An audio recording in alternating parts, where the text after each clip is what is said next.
We provide you the platform to turn your dreams into reality. Give wings to your aspirations with KR Mangalam University. Bihar विधानसभा चुनाव को लेकर सियासी घमासान ने रफ्तार पकड़ ली है। सभी की निगाहें चुनाव आयोग पर लगी हैं कि जल्द से जल्द चुनावी तारीखों का ऐलान हो। लेकिन इसी बीच चुनाव आयोग ने एक बड़ा फैसला लिया है जिसका असर बिहार चुनाव में भी देखने को मिल सकता है। दरअसल चुनाव आयोग ने एक अहम कदम उठाते हुए ऐसा बयान दिया है जो सीधे राजनीतिक दलों से जुड़ा है।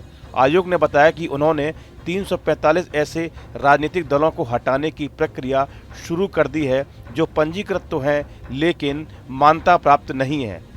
इन दलों को हटाने की वजह यह है कि पिछले 6 सालों से यानी कि 2019 से अब तक इन्होंने कोई भी चुनाव नहीं लड़ा या चुनाव लड़ने की जरूरी शर्तों को पूरा नहीं किया। चुनाव आयोग का कहना है कि जो पार्टियां सक्रिय नहीं हैं, सिर्फ नाम के लिए पंजीकृत हैं, उन्हें सूची में रखना ठीक नहीं है। इससे चुनावी व्यवस्था पर असर पड़ता है और पारदर्शिता में भी दिक्कत आती है।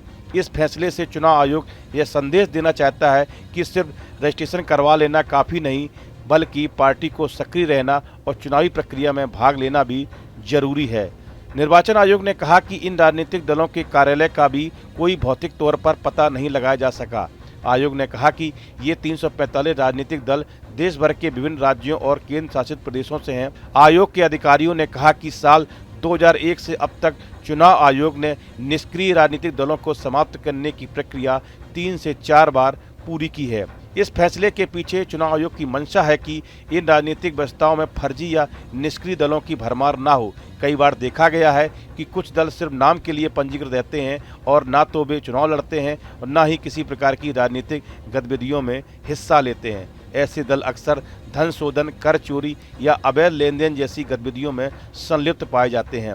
चुनाव आयोग समय समय पर ऐसे दलों की जांच और समीक्षा करता है ताकि यह सुनिश्चित किया जा सके कि केवल वही दल सक्रिय रूप से मान्य रहें जो लोकतांत्रिक प्रक्रिया में हिस्सा ले रहे हैं। इस प्रक्रिया से केवल निष्क्रिय दलों को हटाया जा रहा है, न कि उन दलों को जो भले ही चुनाव न जीते हों लेकिन नियमित रूप से चुनाव में भाग लेते हैं।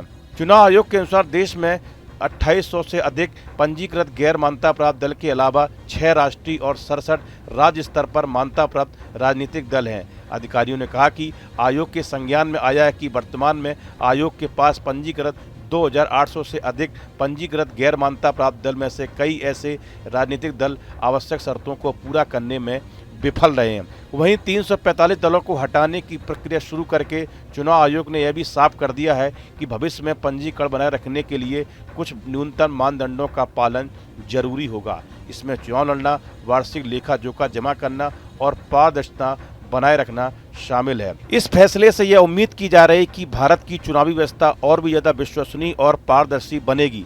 साथ ही इससे असली और सक्रिय राजनीतिक दलों को सही पहचान और जगह मिलेगी। यह कदम आने वाले चुनाव के लिए एक साफ संकेत है कि आयोग सख्ती से निगरानी कर रहा है और राजनीतिक व्यवस्था को मजबूत करने के लिए कोई भी जरूरी फैसला लेने से पीछे नहीं हटेगा। इस वीडियो में फिलहाल इतना ही। आप बने रहिए न्यूज नेशन के डिजिटल प्लेटफॉर्म के साथ। जहां भक्ति है हर शब्द में, कथाओं में छुपे हैं दिव्य रहस्य और ज्योतिष देता है जीवन को दिशा। धर्म से जुड़ी हर बातों को जानने के लिए हमारे चैनल स्तुति को सब्सक्राइब करें।